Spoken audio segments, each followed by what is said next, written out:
Hello， 大家好，我是江云。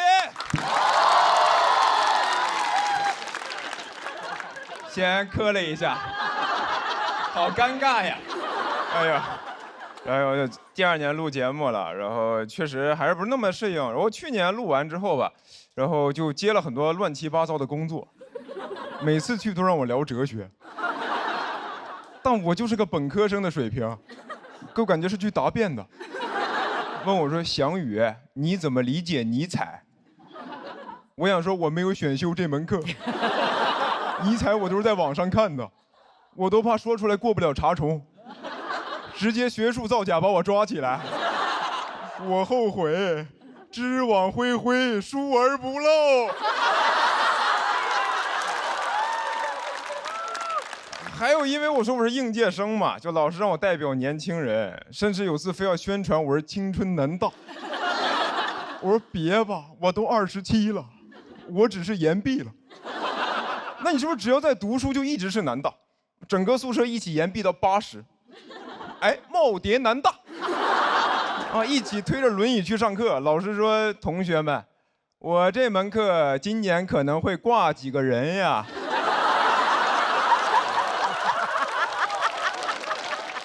我之前还去录过一个节目，主题就让我聊这个青年与中年，然后跟我对谈那个嘉宾是一个中年文艺老登，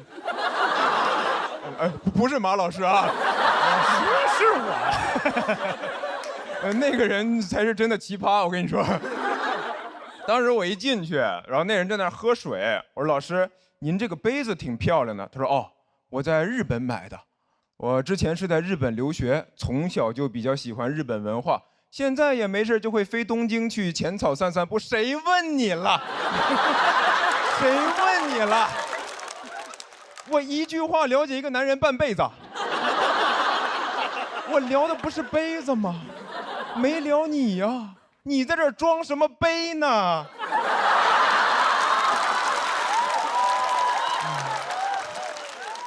后来又聊到那种什么中年爹味儿的话题，他就又来了。能理解你们年轻人，爹肯定是不好。我年轻的时候呀，你听哥一句劝，你懂我意思吗？太诡异了，就是一个老登在教你面对青年困境。我的困境不就是你造成的吗？那种感觉怎么说呢？就相当于你在一个山东的饭桌上听主陪大聊女性主义。这我都懂，孔子、孟子。上野千鹤子，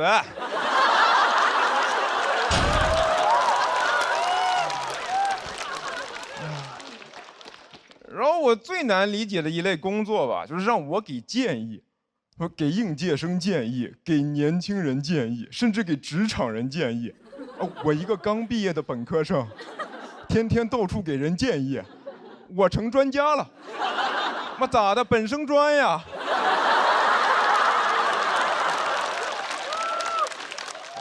我自我认知觉得我是靠讲脱口秀被大家认识的，就你让我搞笑我 OK， 但是聊别的我是真不会。哎，我是真的很难理解为什么现在人在一个领域取得成就，你就可以掺和其他领域。你像现在很多人火了之后就会出书，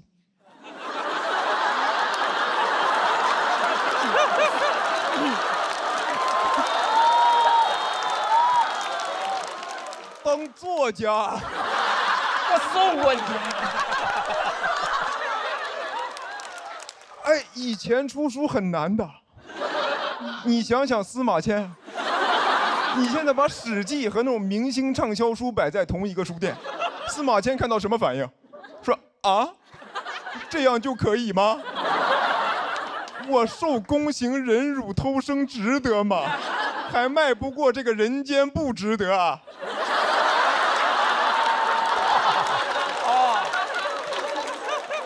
他难道比我还切中要害吗？哎呀，我发现真的很多成功人士的建议都是废话。我看了很多，我发现无论是谁啊，给的建议里面一定都有一条，就是不要老是玩手机，多阅读，多生活。我又不傻，我知道阅读跟生活是好事，做起来没那么容易的。你没有试过在地铁早高峰看书吗？那书你都打不开。你想看只能这么举着，就这么努力，在古代得是个举人。旁边的人看着都觉得这人疯了吧，2号线犯贱。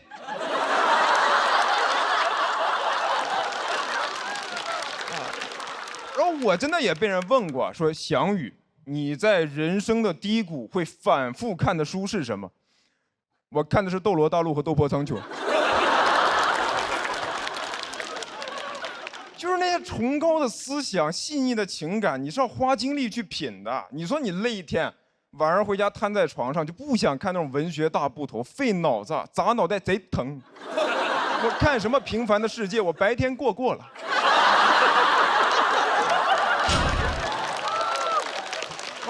你说你要是被领导、客户大骂一顿以后，你是看《卡拉马佐夫兄弟》，花60页讨论是否要对恶人正直善良，还是看《斗破苍穹》，谁惹我全杀了？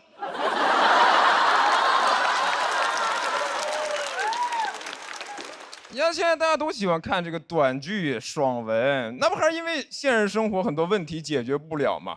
这你要真过成爽文，谁还看爽文？我就不信马云会看爽文。啊，一觉醒来，我是千万富翁。马云说：“我破产了。”哎呦，这种苦难文学，在这消费痛苦，不看，太压抑了，还是过我平凡的生活吧。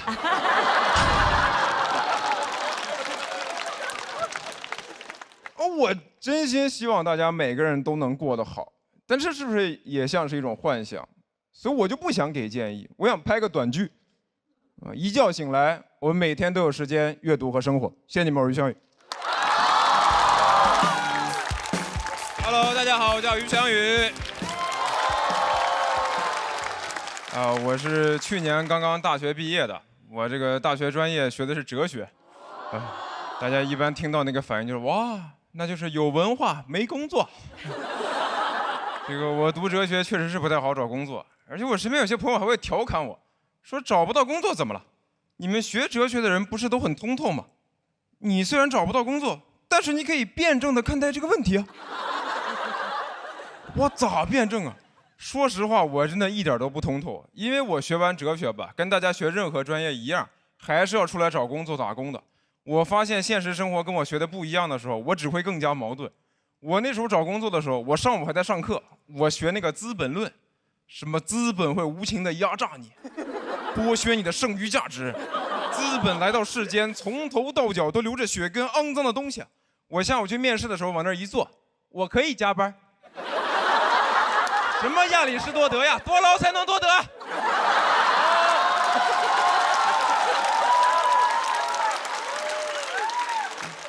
我去年经济压力真的还挺大，因为我刚毕业，确实找不着工作，然后想干脱口秀，脱口秀行情又不太好，那是不太好。而且当时我对象也被裁员了，就半年多完全找不到合适的工作，不知道干啥好。我最后都想着破罐子破摔了，我说这样吧，我决定了，咱俩就去开网约车吧。他说好主意啊，就差1辆车了。我说我研究过了，咱俩可以先租个车，等赚了钱再买就行。他说先租车再买车，你没看过《骆驼祥子》吗？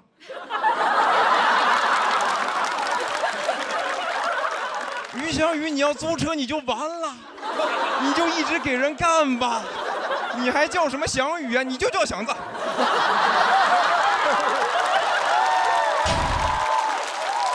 我这个人我真的很矛盾，因为我上学的时候导师跟我们说啊，这个咱们学哲学啊，不是为了赚钱买房买车。是为了追求纯粹的精神世界，但我做不到。我去年压力最大的时候，就想着回学校跟我老师聊一聊。我当时回了趟学校，我在办公室门口就听到我导师在跟其他教授讨论问题，俩人在聊买学区房。我当时整个人崩溃了，那就是压倒骆驼祥子的最后一根稻草。我老师，你也这么现实的吗？你上课教我的可都是形而上学，背地里偷偷研究小孩上学。我崩完之后发现，其实我就是很羡慕我老师，他有这个物质基础。你很多伟大的哲学家也是这样，你像什么叔本华，悲观主义哲学的代表，但他自己是个富二代。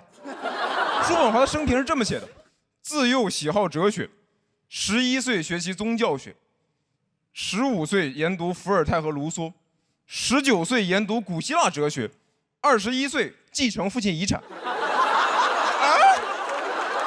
怎么我课程表上没有这门课？我21岁还在那看什么是自由，什么积极自由、消极自由。叔本华啪给我一巴掌，财务自由才是真正的自由。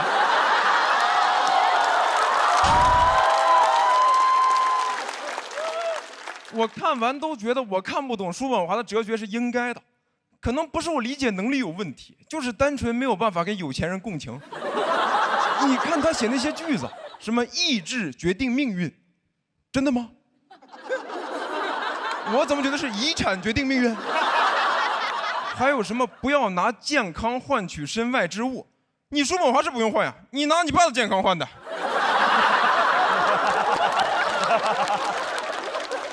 还有那句最经典的，人要抑制自己的欲望，因为人的欲望无法满足就会痛苦，满足了就会无聊。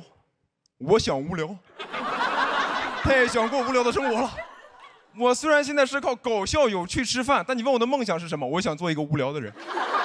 有趣有什么用呀？你在我们这个行业，有趣的灵魂千篇一律，无聊的人生才是万里挑一呀。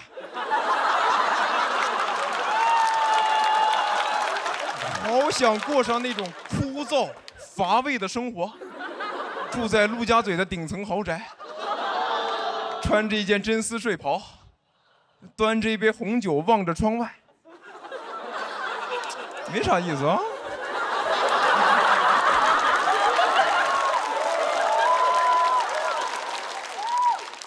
我现在通透了，我觉得最基础的哲学问题我已经想通了，什么我是谁，从哪里来，要到哪里去？我是祥子，我从那里来，想到那里去。杨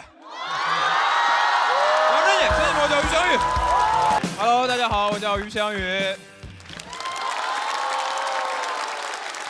我大学真的是学哲学的，然后很多朋友其实不太知道这个专业学啥，然后很多人就拿我当心理学用，让我开导他们的人生问题。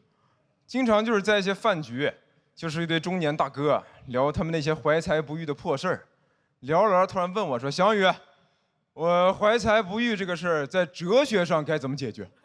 我哪知道？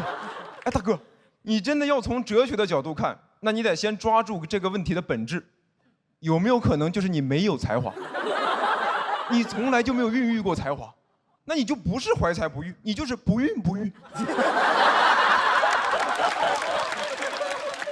但这种饭局我不想去，我又不知道怎么拒绝。人家发微信问我说：“翔宇，明天一起出来吃个饭呢？”我一边在脑子里骂他，一边手上给他回：“好的哥，明天见。”然后我朋友就跟我说：“于翔宇，你不能这样，你这样是典型的内耗，你得学着减少内耗。”我一开始不知道啥叫内耗，我就上网看了一些心理博主，看完之后真的开始内耗了。我在那个博主的主页刷了半天，内耗一点都没减少，并越看越多呀。看之前我只是一个普通青年，看完以后我现在是一个配得感缺失，没有钝感力，边界感过强，但又习惯性讨好别人，活在原生家庭阴影里的回避型依恋。之所以说的这么详细，是因为我有完美主义。这个段子但凡有一个人不笑，我就会立马开始怪罪自己，因为我还是个高敏感人。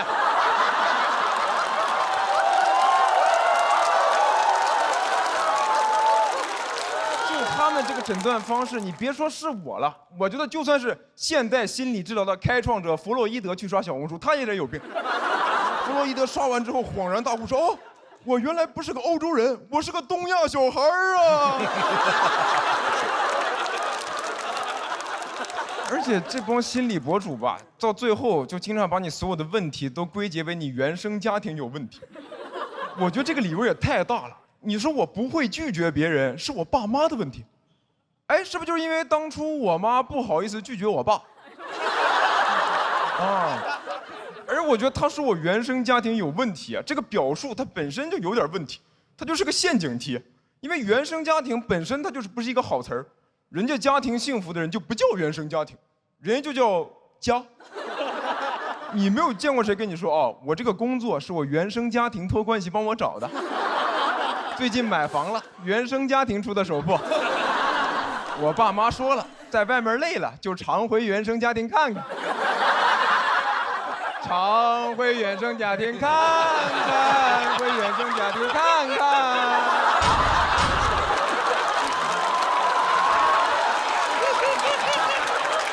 太苦了。我知道我唱的不好听啊，但我爸妈声音也不好听，这就是我的家庭原声。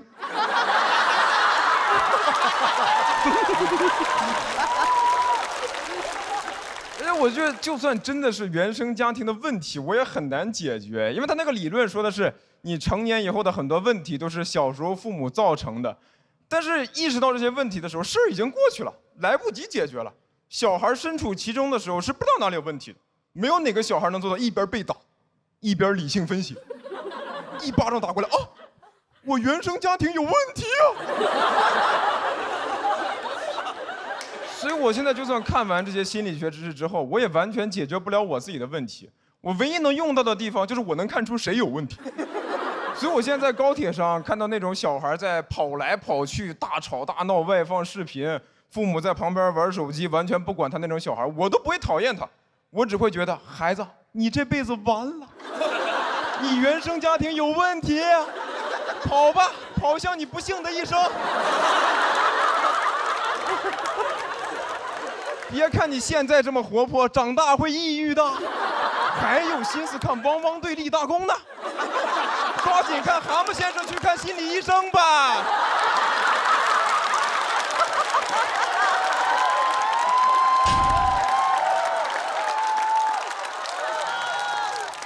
所以我是完全解决不了我自己的问题，因为你说到底啊，我爸妈不也是东亚小孩吗？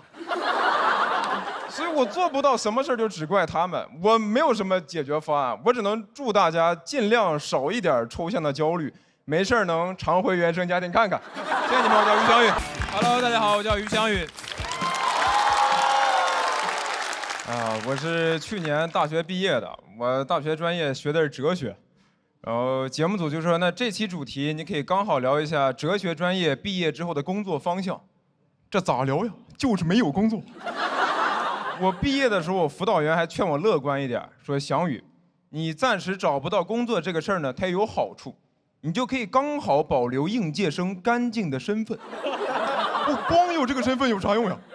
同学聚会，人家说啊，我现在在大厂上班，五险一金顶格。我说那怎么了？我可是应届生。你已经跟资本同流合污了，我还是清清白白。有些人活着他已经死了，而我就算饿死，我也是应届生。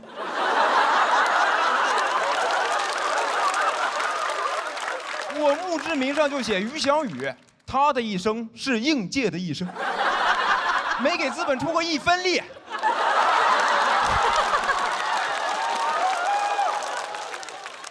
因为我这个专业确实没有什么对口的工作，我就提前干过很多兼职跟实习。我一开始也干过补习老师，教小升初1对1，所以来上课都是些什么家里开公司的或者拆2代的有钱小孩，搞得我就没有任何立场劝他们好好学习。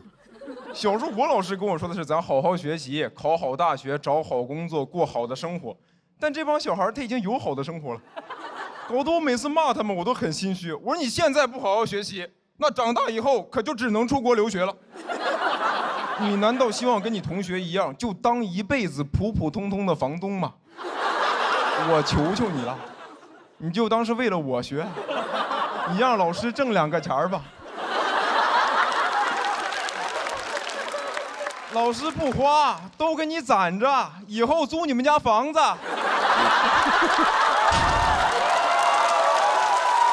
后来补习老师这条赛道就没了嘛。然后又去了一个互联网大厂实习，那种大厂嘛，就是经常干到1、2点，也没有加班费。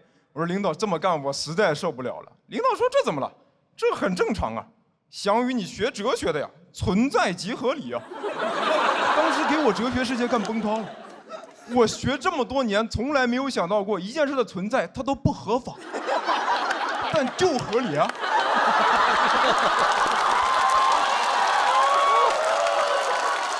我动都有点后悔读哲学了，我就应该学法学，什么他人即地狱，我想送他进监狱。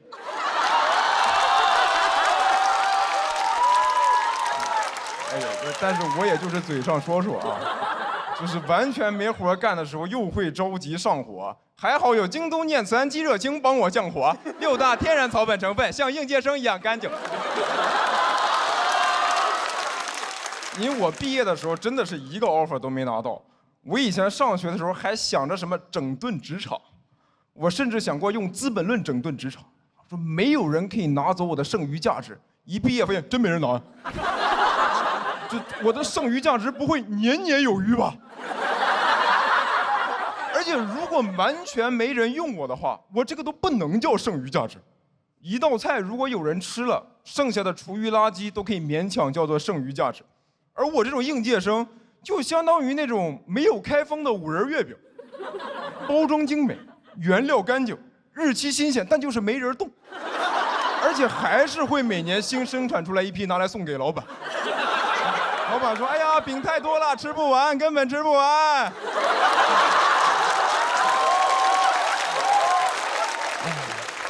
现在真的是想卖点力气都难。我不知道你们看到没有，今年还有很多公司直接撕应届生 offer， 就是春招秋招给应届生发了 offer， 临入职了毁约，说这个岗位没有了，你去找别的活吧。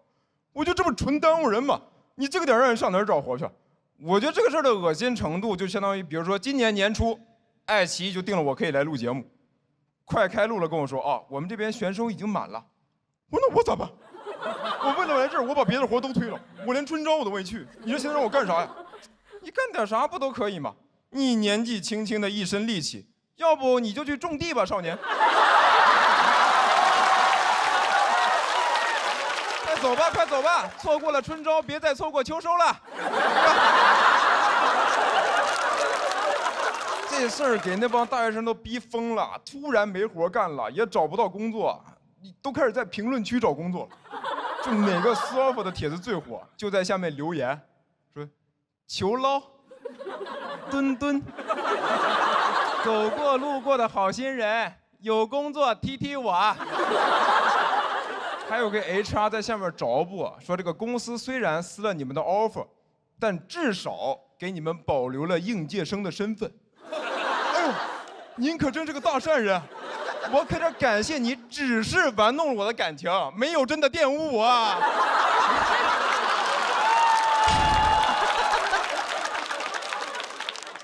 这公司不要脸的地方就是裁员撕 offer， 只要给了点赔偿金就都合法，但你还是会本能的觉得不合理。大家想要的就是个确定感，你上学、上班，人生慢慢走向正轨。现在就是会有人突然把你正轨毁了，然后跟你说：“哎，那你现在自由了。”你的人生不是轨道，是旷野，那才是你牛马该去的地方。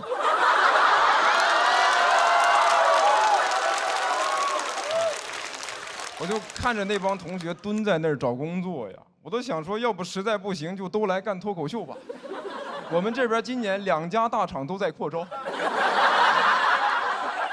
既然在哪儿都被当作笑话，那咱至少可以 stand up。谢谢你们，我叫于翔宇。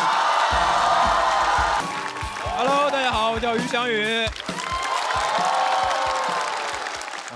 我是今年也是为了录节目，就直接搬来上海，但感觉还没挣钱呢，就开始花钱了。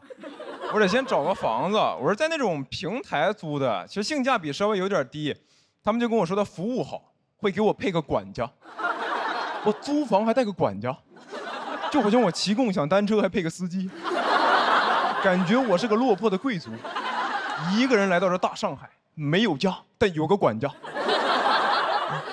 老管家，帮我联系马总，把花呗套现，然后把房租交了。这套宅子我要定，少爷万万不可呀！这破房子他只是看着好，住着一点都不自如，不自如。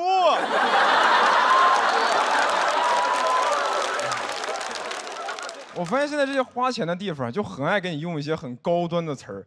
显得我过得多好似的。你像支付宝也是，现在都不把你的钱叫钱，叫资产，叫你财富管理。我看着我的总资产3块7毛6，说完了，被几家电商巨头联合做空了。还好我还有不动产，我还有一片森林和一座庄园。哎呀，支付宝就天天劝我保护地球，我还为衣食住行操心呢，我哪有那个能力？你让我保护地球，不就相当于让蚂蚁保护森林？支付宝为了让你多用它，就把这个话说得太好听了，说你的日常生活都可以收集绿色能量，改善环境。不是，我也没有那么高尚吧？我只是为了省钱被迫过得很环保。那我天天出门不打车，我挤地铁、骑自行车，就是为了以一己之力对抗全球变暖。每次累得要死的，哎，又为地球贡献1小时，真是能量满满的一天呐！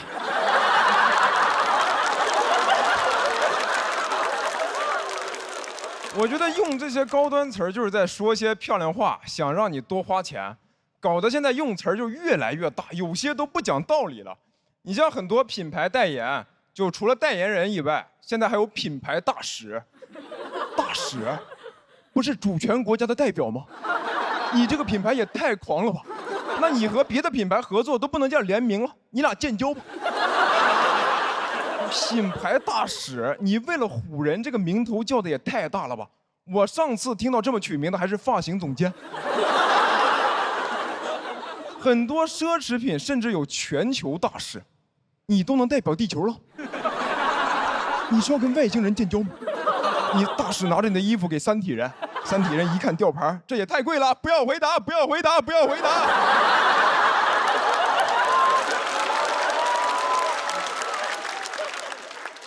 我觉得代言奢侈品还算好的，更夸张的是，现在很多明星都开始代言生活用品了。我那天买纸巾都有代言人说明星同款厕纸，我当时就不想买。我觉得你明星代言赚的钱肯定都是溢价到这个产品上，让普通消费者来承担。我觉得你代言奢侈品可以，我也买不起。你代言厕纸，我是真的会买厕纸。你动到我的蛋糕了。你别哪天出了事儿，就拿我擦屁股的钱给自己擦屁股。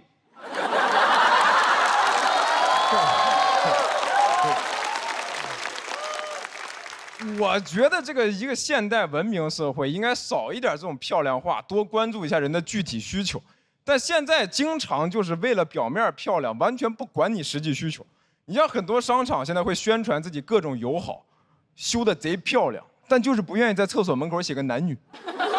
非要用个非常抽象的符号，男厕所就这样，女厕所这样，有时候乍一看都分不清。你哪怕画的真实一点呢，男厕所你就画一个小人在那偷偷抽烟，女厕所你就画一个普通的小人，后面排着67个小人。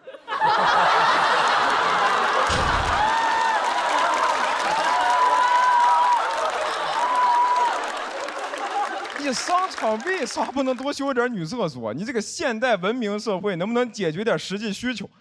而且一部分人的需求被忽视，最终一定会影响到所有人。所以我说这个事儿也不是想显得我自己多高尚，只是它也会影响到我。那我跟女朋友一起出去逛街，如果她要排队等厕所，我就要在旁边等她。我有时候等没事干，我都想帮她排。我说你先去试衣服吧，我在这儿帮你排着。我愿意为了你做一个变态，我向前1小步，文明1大步。每次听到这些漂亮话，我就觉得你们有那个说话的功夫，不如多干点事儿。这个世界不需要语言来精装修，只需要少点宣传墙，多点卫生间。谢谢你们，我叫于翔宇。Hello， 大家好，我是于翔宇。哎呦，最近节目确实播了，我发现你们对我实在是太包容了，还有喊帅的，哎呦，谢谢，咱讲段子好吧？哎呦，真的，我发现你们真的是对我太包容了。还有些人网上评论说，哎呦，学哲学的就是不一样。但我哲学其实真的没有学得很好。你看我讲那些哲学知识，你们都听得懂，你们听不懂那些，当时我也没听懂。我有些老师教学方式确实是非常老，你像我们有一门课叫美学，就是从哲学的角度跟你讲什么是艺术，什么是美，如何去审美。上了课之后发现我们老师审美特别差，他上课基本就是给我们放那种祖传 PPT。我看了一眼，上次修订日期是2003年，用 Office 2000做的。我老师的 U 盘都是256M， 插上去电脑中毒了，弹出来一个熊猫烧香。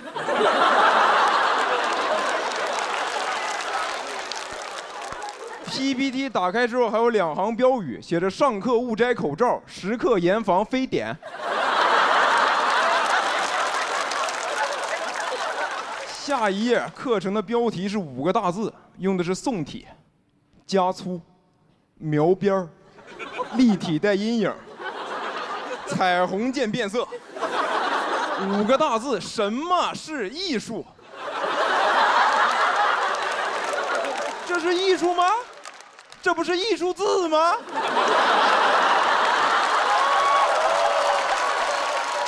讲那个知识点的时候更难受，背景全那种黄色、蓝色的纯色底儿，所有的文字都是5颜6色的黑体加粗，讲到重点飞进了一个彩色的框 ，biu， 整个那个画面的设计啊，就是照抄了椰树直播间，就是个椰树牌 PPT 啊，我都怕我老师拿着个保温杯站在旁边。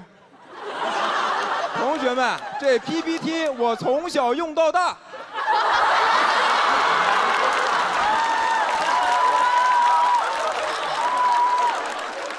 除了学啥以外吧，大家也会问我说：“那你们学完哲学到底能干啥？”我也不知道。我有个师兄是哲学博士，不知道你们看那个新闻没有？我有个师兄是哲学博士，晚上兼职在校门口摆摊儿，上这么多年学，考研、考博，现在考肠，挂了个牌子说哲学交流，买1根烤肠可以问1个问题。这谁路过不想问1个问题啊？你这多少钱1根啊？受到我们师兄的启发，我们学校门口现在已经有了哲学酸奶、哲学钵钵鸡，感觉哲学和啥都能搭配，比如哲学白酒、老村长、真正纯粮酒，好喝不上头。你买1瓶，问几个问题都可以，答案反正都在酒里了。然后最近还有经常有朋友问我说：“于翔宇，那你为啥明知道不好找工作，还要坚持学哲学？现在大学不是可以转专业吗？”是可以转，我就是从计算机转到哲学的，我一点都不后悔啊。我其实就是当时太年轻，想不明白人为什么活着，我就觉得可以先思考人生，大不了再回去干程序员。但现在程序员也不好干了。我那帮做程序员的同学也开始怀疑人生了，他们就跟我说，现在这个行业不好，可能自己干的这个领域、这条赛道随时就没了。我很能共情啊，我一开始干过补习老师，赛道没了，来干脱口秀差点也没了，感觉我就是行业明，我还不能叫自己行业明灯，行业明灯这条赛道也没了。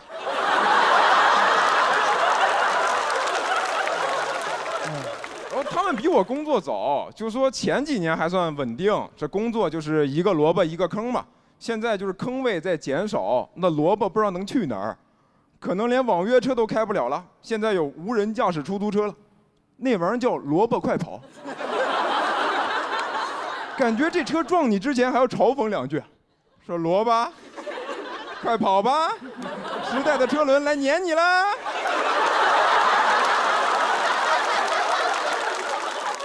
因为我现在就是试图想开一点，好像你咋选都行，你先活着就行，你也不知道自己以后能干啥，可能到最后你个人根本没得选，就只有时代选你的份儿。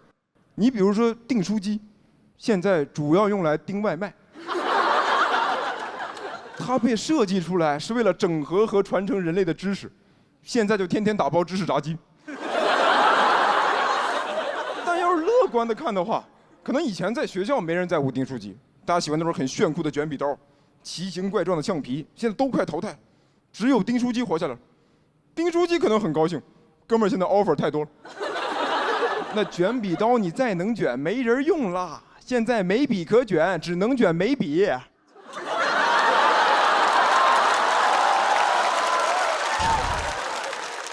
还有那回形针，那回形针半年就接了一个拆 SIM 卡的活儿。只有我订书机成功转型，我现在上得厅堂，下得厨房，能盯精神食粮，也盯得了食粮。我有今天也不是靠自己，是时代在召唤。谢谢你们，我叫于翔宇。Hello， 大家好，我是于翔宇。能走到总决赛，我真的挺开心的，感觉应该能挣钱了吧？我最近2年真的很想挣钱，不光是因为我是学哲学的啊，是因为我妈前2年开始搞网络理财了，不是炒股跟基金啊，是那种非常正经的诈骗 APP， 就是那种 P2P， 爆雷之后就把你的钱全都卷跑了。我妈也报警了，但没啥用。那个骗子早都把财产转移到了国外，可能连移民都办完了，钱肯定不会还了。你骂他，你怎么中国人骗中国人呢？他说：“哎呀，已经是外国人了。I am a foreigner。”我妈手里没钱之后吧，家里很多银行贷款都还不上了，还被银行起诉，上了那个失信被执行人名单。我听了以后说：“那咱慢慢还钱可以，但这个事儿是不是影响不太好啊？”我也是这种抛头露面的工作。说没事，儿子，你放心，妈已经查过了，这个是不影响子女的，你就该干嘛干嘛，搞你的脱口秀，进娱乐圈。妈看了，娱乐圈很多当红的明星啊，父母都在那个名单上。加油，儿子，妈上了那个名单，你就半只脚踏进娱乐圈了。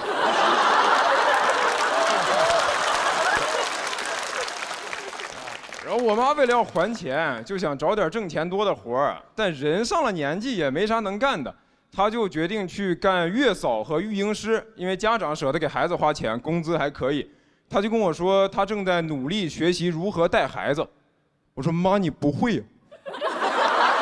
她说不是，儿子，我是在学习更加科学的方式。妈以前带你的方式都是错的，我现在已经学会了科学喂养，给小孩开发大脑。鼓励式教育，让孩子感受到爱。我听完觉得我感受不到爱了。我以前咋没有这些呢？我那个心情就很复杂，有点像看到前任对别人更好了。我意难平啊！我用我的整个青春和童年教会了他如何爱别人家的孩子。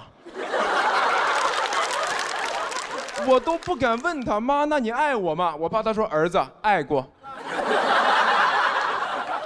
而且我妈这个人还挺可爱的，她会忍不住想要跟我分享她的进步，但有时候看到她对别的小孩越好，我就越羡慕和嫉妒。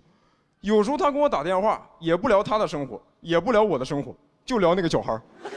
有一次她跟我说：“儿子，妈今天带那个小孩呢，弄倒了一杯水。妈本来想骂他，但我想了一下，他在探索这个世界，我就没有骂他。我记得你小时候这样的时候，我肯定骂你。你爸还叫我揍你呢。”我当时就有点生气，但又不知道该怎么表达，因为我大脑没开发。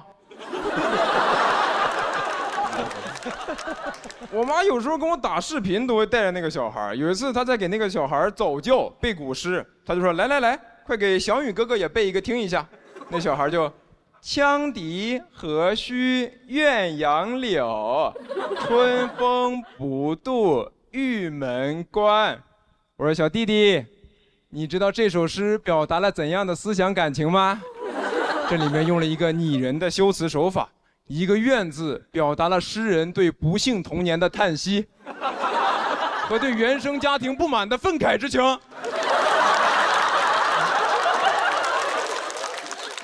而且我妈现在带小孩这么专业吧，我还很担心一件事儿，我怕她以后给我带孩子要收钱。别到时候我说妈，我们都要上班了，你能过来带一下孩子吗？妈，叫什么妈？叫李阿姨？跟谁俩妈妈的呢？我以后在家只能叫爸，李阿姨。感觉我爸二婚了。李阿姨确实对我挺好的，是真把我当亲儿子。但是我吐槽归吐槽啊，我还是很佩服李阿姨的，因为她业务能力确实很强啊，经常会有人给她送锦旗。去年过年，她还跟我说她要升职了，她要去美国带孩子，啊，因为有些美籍华人还是想找华人带孩子，可以学汉语、学传统文化嘛，就想从国内雇。开的条件确实挺好的，就包机票、包签证过去，开的工资也很高，开$9000一个月。我听完说这个月嫂一定要女的嘛，那不是美国吗？我可以自我认同为一个阿姨。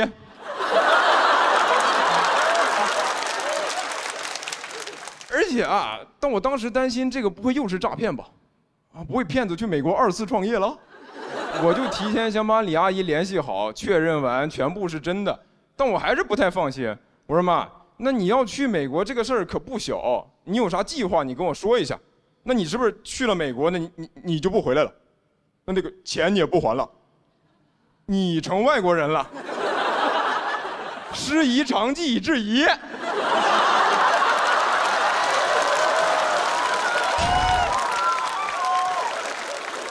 不是儿子，妈肯定是要还的。你看妈的计划是这样的，那不是$9000一个月吗？那我在美国干个1、2年，就能快点把国内的债给还清了。我心想说，妈你野心也太大了，你让中国人骗的钱让美国人还，还真是50岁正是闯的年纪。但是他最后肯定还是没去美国啊，因为他还在那个名单上面。哎呀。然后我上一轮录完回家，他还在跟我聊这个事儿。他说在国内带了5年孩子，也终于能把钱还完了，也不在名单了。还跟我说，儿子，妈这几年挺对不起你的，人家都是父母帮忙铺路，你反倒要担心爸妈，妈跟你说声对不起。我说这有啥的，这不写了5分钟段子吗？我也没想着你帮我进娱乐圈，但我决赛圈可就靠你了。王队，谢谢你们，谢谢李阿姨。Hello， 大家好，我是徐翔宇。去年录完节目之后啊，我确实变化还挺多的。现在已经开始有亲戚找我办事儿了。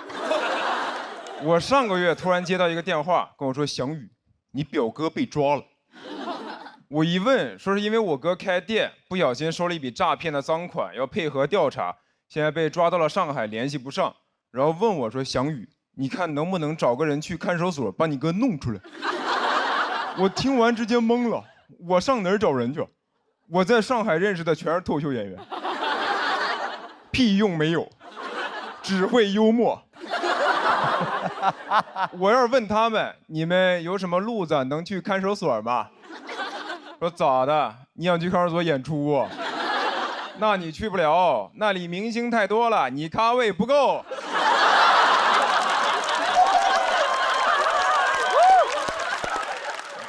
我实在不知道咋办，我就寻思帮我哥找个律师，但你也不知道上哪儿找，就打开了大众点评。哎，大众点评真的有很多律所，但那好评你也不敢信，就跟饭店一样，很多好评一看就是刷的，说这家律所位置好找，不用排队，判的死刑立即就执行了。而且选择一多吧，你就会想找一个最划算的。我最后给我哥精挑细选了一家4.7分的律师事务所，团了一个3.9块的刑事辩护套餐。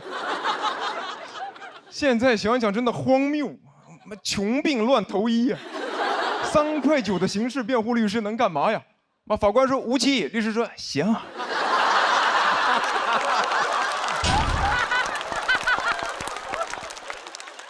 我哥在那儿，我到底犯什么罪了？贫穷。后来我哥当晚就放出来了，但这个事儿对我冲击特别大。就是我本来以为我能不用搞关系、找人情，靠自己就能生活下去，但其实我靠的就是啥事儿上网搜。你说亲戚问我，翔宇，你在上海有人吗？我说我有人工智能，有问题找夸克。夸克 AI 超级框，啥都能回答，就是搜商高。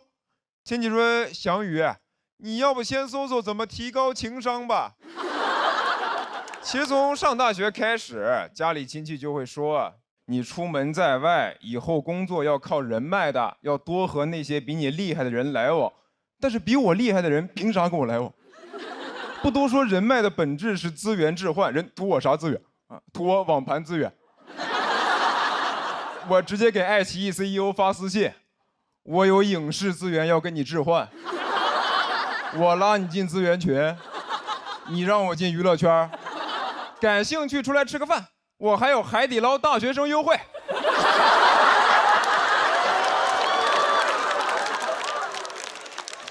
哎，但是我现在能意识到吧，有些事儿你只靠自己确实很难办。我去年刚来上海的时候看过一次病，就我脚这里烫伤一块，然后一直化脓不好。你上网查贼吓人，是会发烂发臭，然后截肢。但是有烫伤科的医院呢又特别少，我一看号至少要等1个礼拜，我说那不用看了，直接截肢吧。喜剧之王单脚记。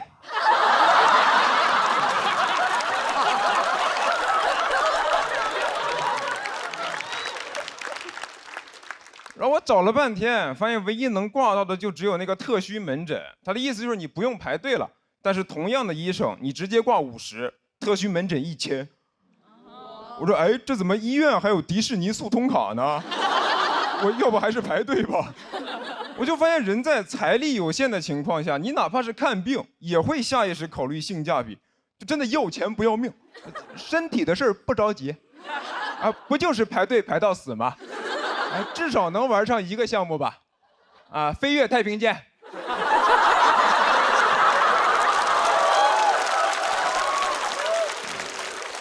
然后我就问我上海的朋友说，怎么看病能更方便一点？他们就跟我说，那就找人呗，啊，我不用排队，我哥是肿瘤医生。我说，那你天天得肿瘤？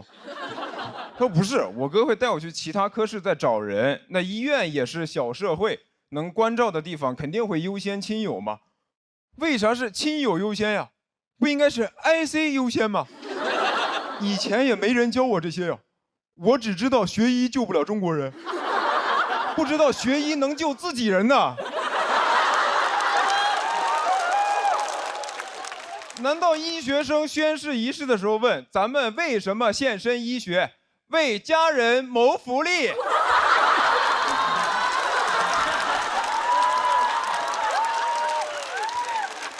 哎，我说实话，我也不怕你们笑话，就是我以前觉得我不想搞关系，是因为从哲学上讲啊，就是人想要公平，那我自己也得先做到吧。那这样我就算过得再差，但我至少是个好人吧。但我现在觉得这不就是精神胜利法吗？就啥都没有，但是贼有态度。因为你现在想要过得好，你要么就有关系，要么就有钱，但我就是2样都没有，空有一身正气。但是嘴硬，我没钱，也没关系，都没事儿，好人一生平安。谢谢你们，魏香云。好，你们好，你们好，我叫徐指导啊。我这个人是一个非常循规蹈矩的人啊，尤其在这个交通规则方面，因为我之前骑电驴被车撞过，就这个车祸它不严重，但猎奇啊，因为我是被一辆这个警车撞的。我当时倒在地上，我都蒙圈了。我说怎么现在这个不戴头盔，这个处罚力度这么大吗？啊！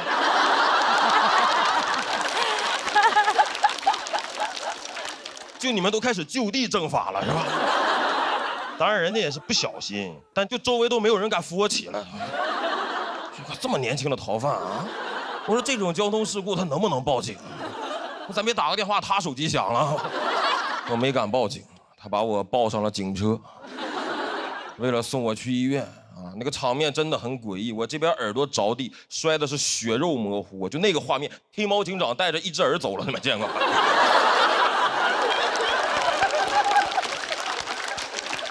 但我觉得我应该是这辈子唯一一次有机会坐警车了，因为我从小就是个老实孩子啊。就阿烟他哥那种打架的事情，我从小到大啊只参与过一次，是被人骗去的。当时中学周末补习班下课，有个同学喊我一块儿去吃饭，我一下车发现10几个那种流氓混混就把我俩给包围了，我才明白这孙子是骗我过来帮他打架的，就很过分，让人没吃饭干体力活。我看那10几个彪形大汉，我说我这今天虽然吃不了，但好像要兜着走了啊。但我最生气的是对面10几个小混混，他就骗过来我一个人。这就意味着他的胜算不会增加1点，但是等会儿他的痛苦可以减少1半。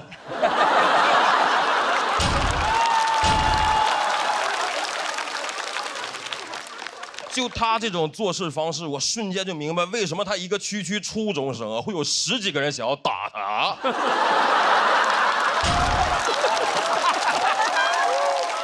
我在下车的第3秒就想背叛他，我想跟对面说：“你们要的这个人，我给你们带来了。”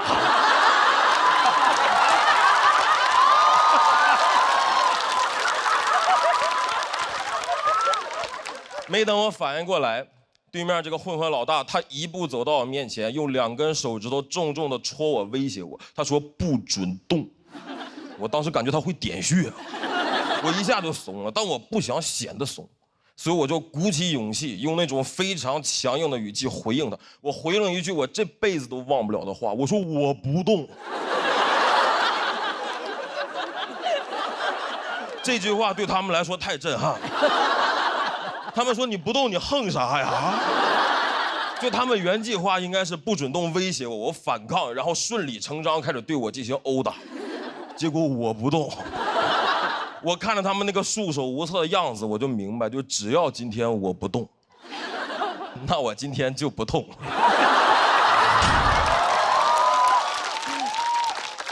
但骗我来那个同伴，跟我性格不太一样。人家也不让他动，他立刻就还嘴，他说：“你别碰我。”这就意味着对面要开始碰他了。很快他就被摁在地上一顿暴打，这个场面是越来越诡异，10几个人在打他，我在旁边站着一动不动，我在给他们站岗一样。我俩组成了一种很高级的投降方法，就是他挨打，我替他立正。就我俩这个状态，旁边但凡再过来个路人，都得觉得，哎呦，这小伙子挺勇敢啊，就看热闹，敢站这么近啊。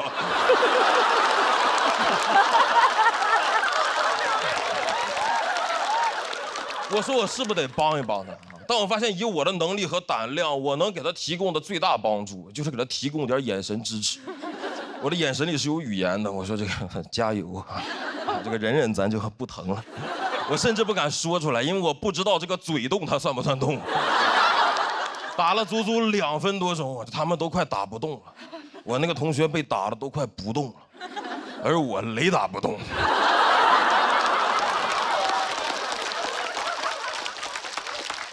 我们一群人离远了看，感觉这个一堆 GIF 动图里面夹了一张 JPG 呀。那个混混老大打着打着，一抬头发现我怎么还在这站着。他接下来一句话彻底震碎了我当天的全部自尊。他说：“你要没啥事儿，你先走吧。”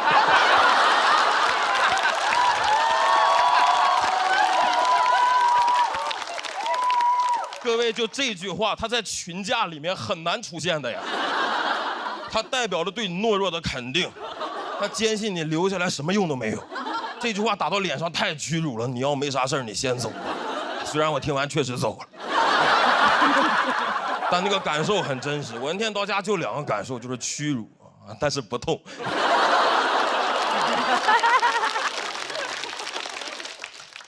虽然身体不痛，但很快这点事儿，班里几个男生就知道了。我们班有一个男生在走廊里，每次看见我就那种嘲讽的语气跟我打招呼，看见我，哎，你会痛啊？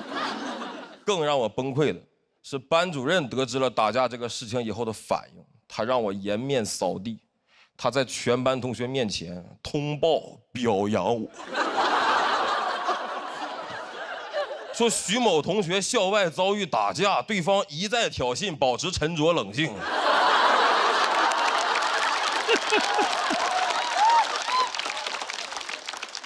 我获得了一个新的外号，我同桌从此喊我一战到底。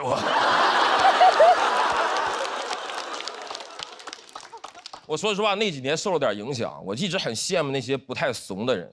直到去年得知一个消息，就是小时候骗我去打架的那个同学，在去年被抓了。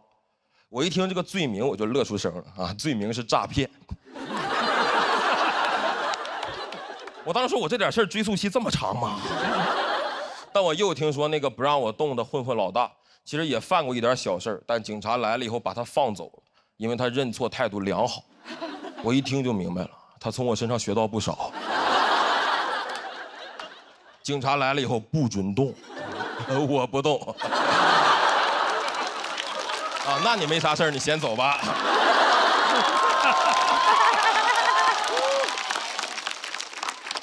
我觉得相比之下，我是不是过得太平稳了一点？我在那个最中二、最容易因为男子气概上头的年纪，我在打架里面选择了充分发挥自己的这个主观不能动性啊。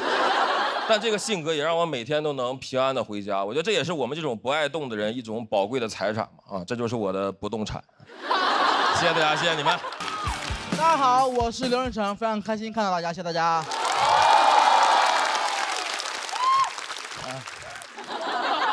很开心啊，今年确实不一样了。去年节目结束之后，很多朋友就认识我嘛，也了解了我们家的产业。经常见面就喊我们二代，这还少开玩笑，但真有人在网上造谣说我家其实很有钱，我还挺难受的。还有人说我之所以能进总决赛，是因为写到了富航的合同里面。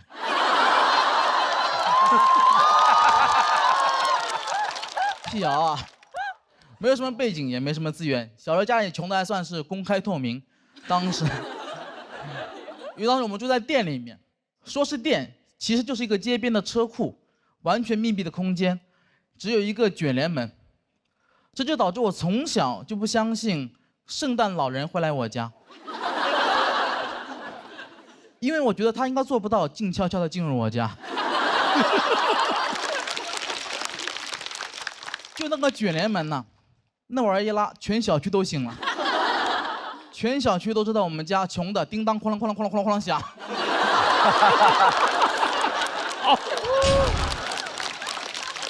但我从小对那个卷帘门就有很大的意见，因为我觉得太吵了，而且我们家就是做门的，为什么用一个这么差的门呢？我就很不服。有时候看那个门有点想哭。古话说得好，变身罗绮者不是养蚕人。胖子门窗家就用卷帘门。住在车库里面，生活却也是很不方便，洗澡也很不方便。那时候冬天还好，把门一拉，拿个盆在里面洗。夏天就很麻烦，店里特别热。有2年我爸就特别嫌麻烦，他就直接让我在门口洗澡。你没有听错，门口洗澡，门口大马路上洗澡。其他小伙伴都去公共浴室洗澡，只有我公共场合就是我的浴室。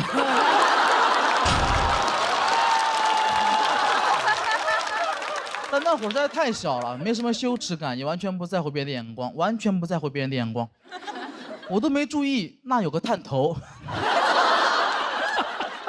我是洗干净了，电子眼越来越脏，天网恢恢，我全漏了。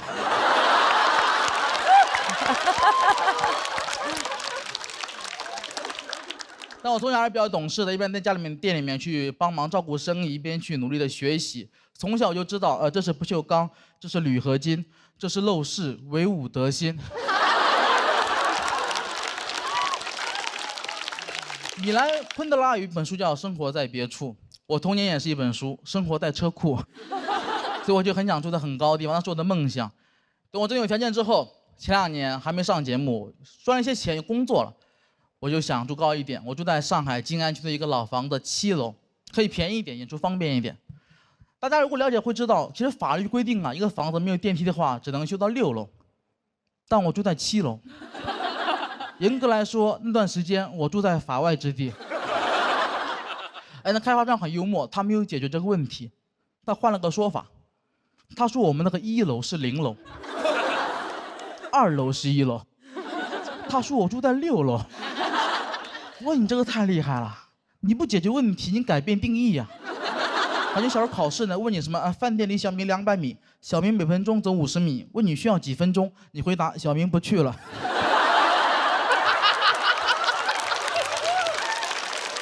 小明可以1点外卖，今天想吃黄焖鸡。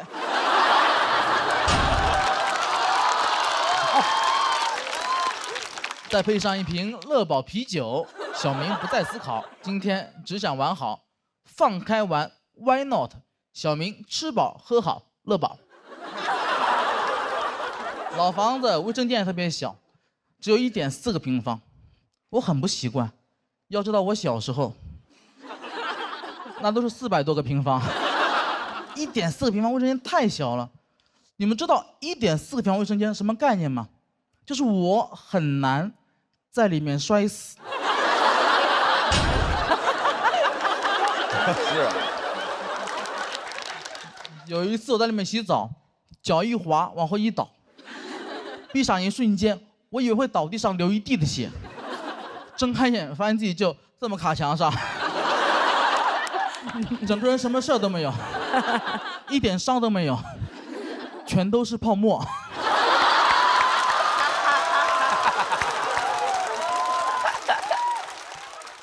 太累了，那会儿每天就要爬7楼，真的很累。我观察过我身边所有7楼的邻居，没有人爬7楼是很开心的，就没有人爬7楼之前会大喊一声 “Go Go Go”，出发了。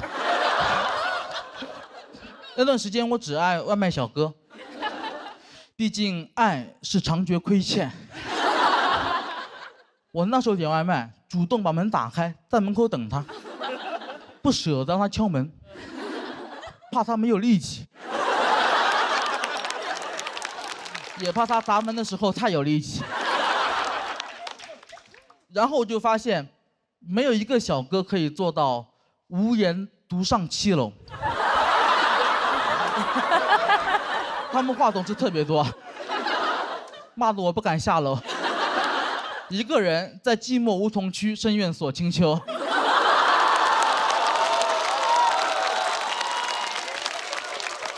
我那时候，我甚至可以通过听就判断一个小哥是不是跟我一样胖，不用看，听就可以。跟我一样胖的很好听，你就听那个脚步声，一开始还很欢快，是那种哒哒哒哒哒哒哒哒，过一会儿会变成哒哒哒，然后会变成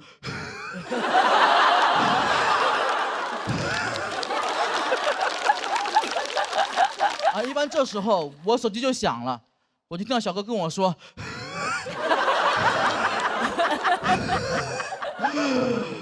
我到5楼了，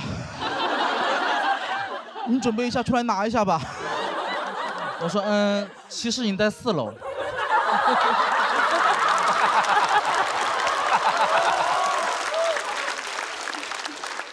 你以为你在第5层，其实你在第4层，加油，再上2层楼。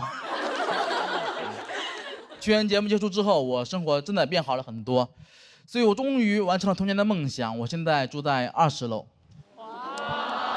有电梯。这是上海吗？你们在干嘛？但我真的很开心，真的住在很高的地方，而且我们家现在卫生间也很宽敞。所以为了弥补我童年的遗憾，我现在每天洗5次澡，怕忘了在床头刻了一个早字。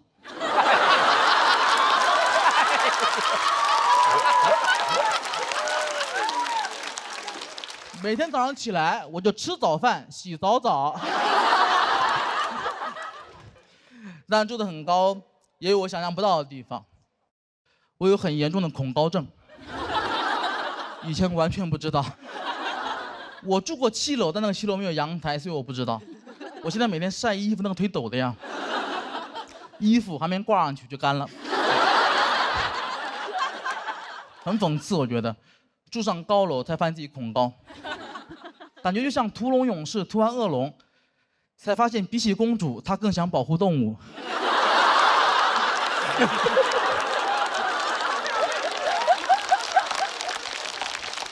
但我觉得这都是我可以接受的，因为我是一个有钱人，这是有钱人可以忍受的。有一天，我请我朋友来家里吃饭，他突然给我看了个新闻，他跟我说，高层住宅未来即将变成贫民窟。这个我无法接受，但他讲的很有道理，我也听进去了。他给我举了很多例子，他说现在美国就这样子，这是一个城市化的趋势。现在美国在芝加哥市中心的高层已经住满了穷人，而那些有钱人早就搬到了郊区的别墅。他们平时最爱待的地方，就是他们家的车库。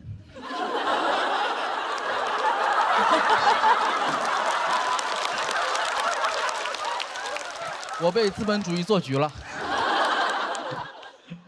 那一刻，说实话，真的还挺想哭的。我才发现，原来我在哪里哭，哪里就是贫民窟。谢谢大家，我是刘文成，拜拜。大家好，我叫小海。谢谢。最近节目组给我们准备衣服啊，我发现很多衣服我都不敢穿，比如说我就不敢穿短裙，因为我害怕别人说我腿粗。其实也没多粗，就是不细。我可以给你们看一下。你没看清，你们再看一下。对。啊，你们很善良啊，好 ，OK。对我从来不敢露腿，所以对我来说，我的腿已经成了我的隐私部位。就对我来说，刚才的表演已经擦边了。有些衣服我不敢穿，有些衣服我不想穿。比如说，我就不想穿胸罩。别害怕，我现在穿着呢。我不想穿是因为我前一阵体检得了乳腺结节，医生跟我说穿胸罩不利于血液循环，每天穿的时间最好不要超过8个小时。我说8个小时，谁能下班啊？我不可能上着班儿。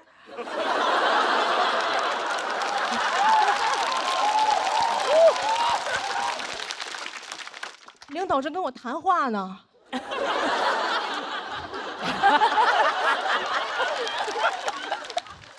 我说，哟，8小时了，我的胸罩下班了。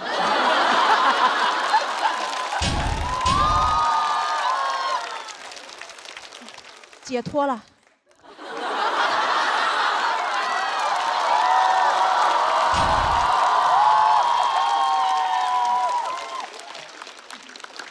而且夏天穿也很热，对吧？女生知道，几乎所有内衣里边都有一层厚厚的海绵。我夏天出门换衣服的时候，我都觉得有点对不起我的胸，我都想跟他们说，胸大胸二啊，难为你们了。今天外边太热了，来把棉袄穿上吧。除了很热，也很麻烦，有时候晚上出去扔垃圾都得穿胸罩。有一次我觉得真的很麻烦，所以我就干脆戴了个口罩。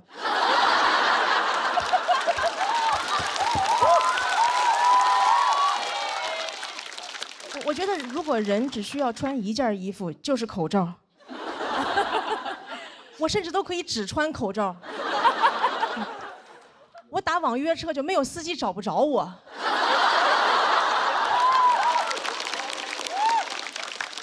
司机说：“你穿的什么衣服呀 ？N95。”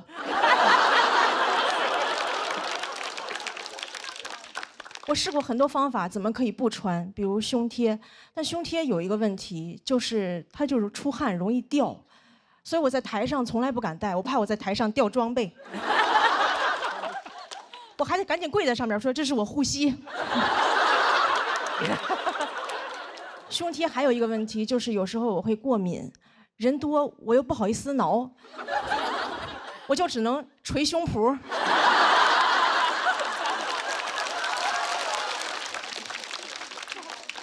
有一次我看中国新说唱，我说 rapper 肯定带了。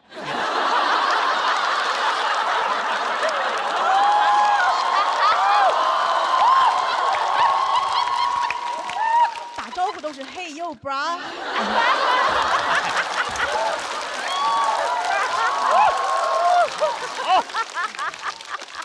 我就特别羡慕有人敢不穿。我之前在网上看到一个女生没有穿，我很佩服她的勇气，但就有人评论她说她这样扰民。我说她怎么就扰民了啊？她是在街上扫射别人吗？如果你觉得她扰民的话，你可以报警，对吧？你说警察这里有人扰民，警察说有噪音吗？什么噪音？是我脑子里肮脏的想法。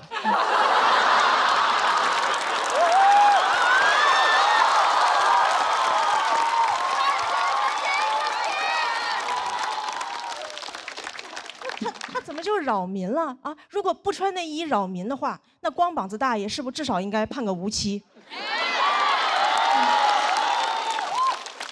同样都是不穿，你为啥不去评论一下光膀子大爷？好看，爱看，想谈。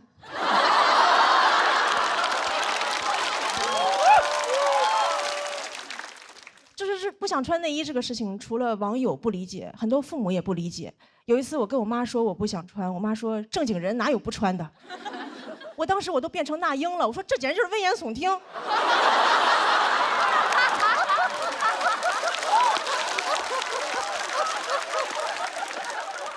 妈还跟我说穿内衣有好处，她说穿内衣是为了保护女性安全。我说怎么保护啊？把里边钢丝抽出来，把坏人扎死吗？内衣要是能保护女性安全，怎么没有人去庙里求个平安照？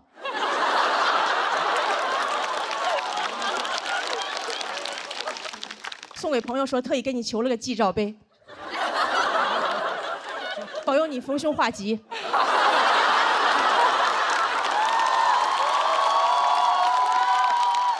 记得一定要罩在头上，那才真正的好兆头。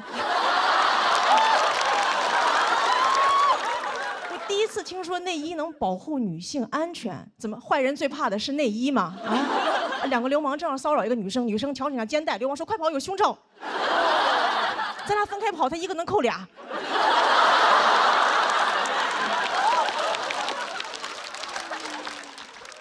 我妈还跟我说穿内衣有好处，可以防止下垂。她说：“你看内衣广告说了，我们这个可以防止下垂，能够对抗重力。”我说：“对抗重力，这么厉害的科技，咋不用来发射火箭？”回头采访马斯克说：“您登陆火星的秘密是什么？维多利亚的秘密。”